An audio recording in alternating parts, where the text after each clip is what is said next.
Lanjutkan pembahasan kita di malam kemarin bahwasanya Allah Subhanahu wa taala dalam mensyariatkan ibadah di bulan Ramadan memiliki 3 tujuan.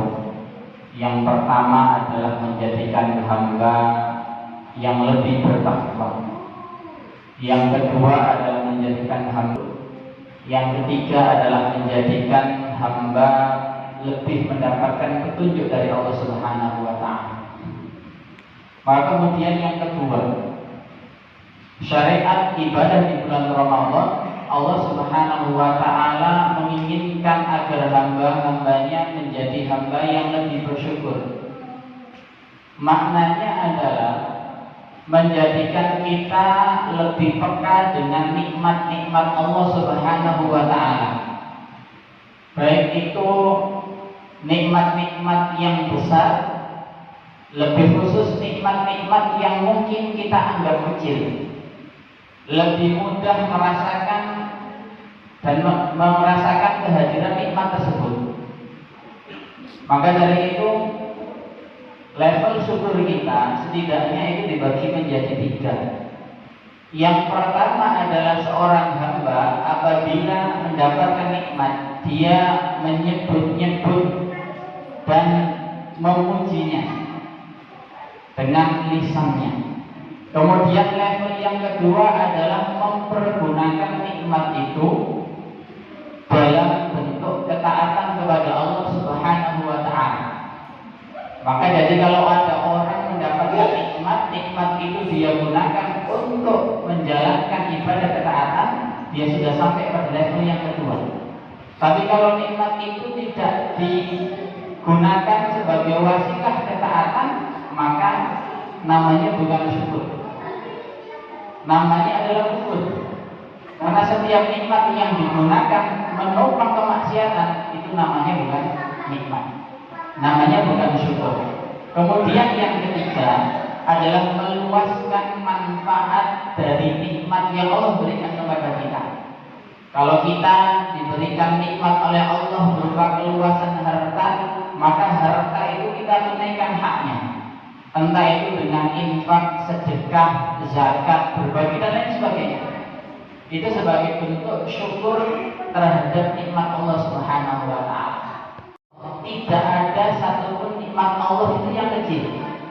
Mungkin kita anggap nikmat itu sebagai nikmat yang sepele. Akan tetapi kalau kita bertafakur, banyak bertafakur dengan nikmat Allah, ternyata nikmat itu besar. Kalau kita di bulan Ramadan, di bulan puasa, itu siang menjelang sore, makanan yang kita lihat itu terasa semuanya ingin kita makan, semuanya ingin kita beli. Lihat es cendol itu Masya Allah cantik sekali.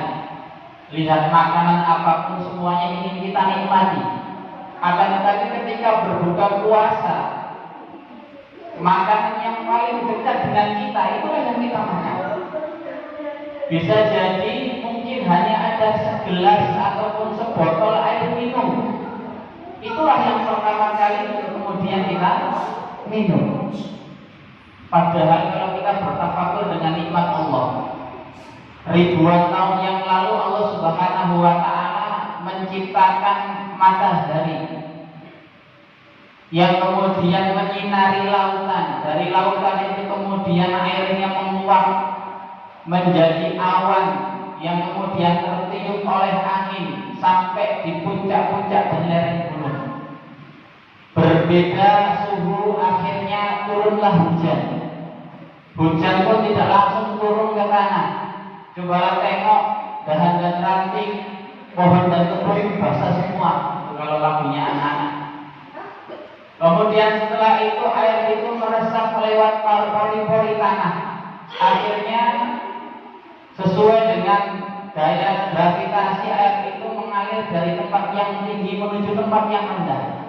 Di tempat yang rendah itu kemudian muncullah sumber-sumber air dari celah-celah bebatuan. Air itu kemudian sudah ada perusahaan-perusahaan yang ambil sebagai minuman kemasan.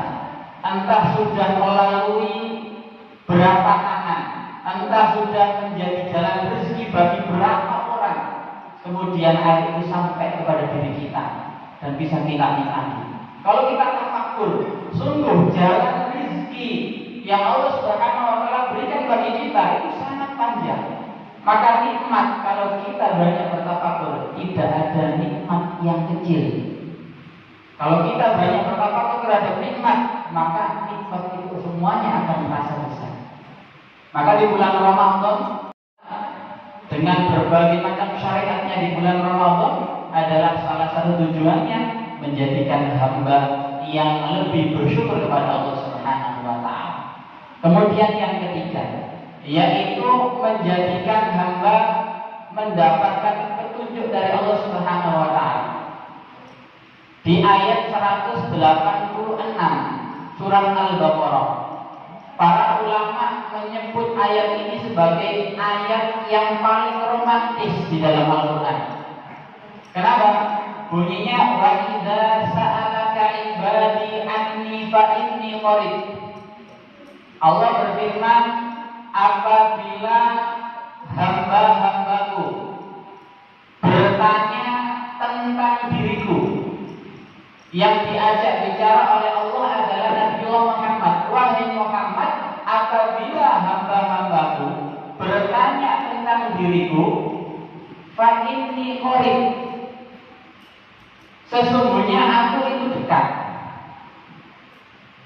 Dan ini sebagai salah satu ijazul Quran, majaz di dalam Al-Quran.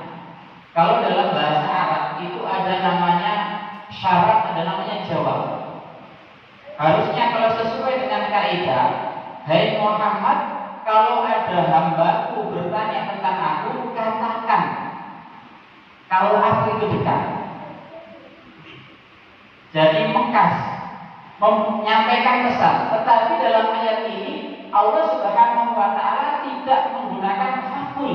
Maka katakan Muhammad bahwasanya aku dekat. Tetapi beliau Allah Subhanahu wa taala mengatakan sesungguhnya aku ini dekat.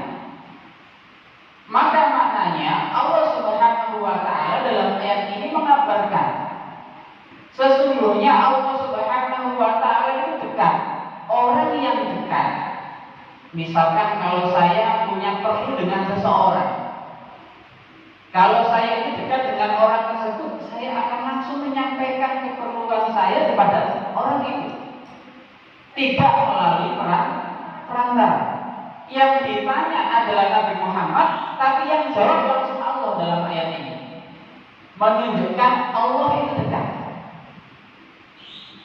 Apa bentuk kedekatan Allah Subhanahu wa taala? Ujibu da'watad da'i idza da'an. Aku akan menjawab, mengijabahi doa hamba-hambaku apabila dia meminta.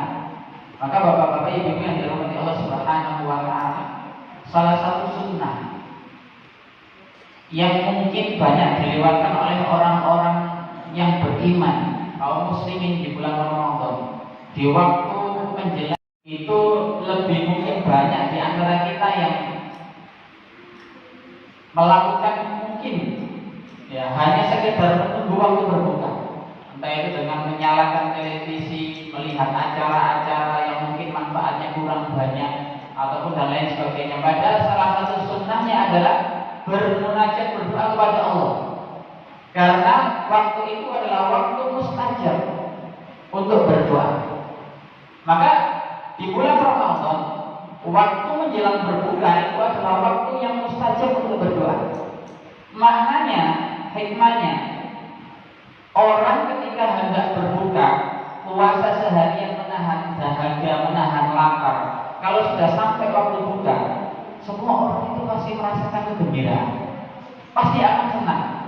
Maka salah satu hikmahnya, kita itu diminta oleh Allah Subhanahu wa taala berdoa bukan hanya dalam kondisi sulit, bukan hanya dalam kondisi susah,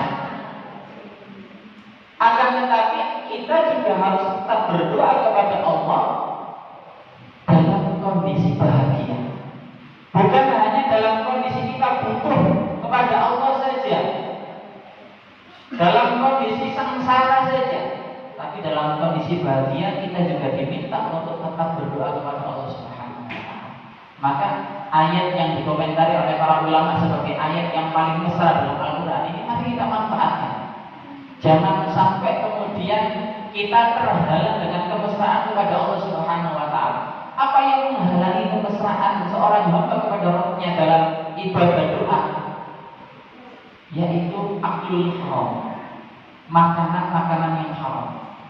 Karena menjadikan doa itu sulit untuk diijabahi oleh Allah Subhanahu wa Ta'ala. Padahal kita tahu hadis Rasulullah, Allah itu malu ketika ada hambanya yang dia bermunajat, mengangkat tangan, memohon kepada Allah, Allah malu, maka Allah akan mengabulkannya.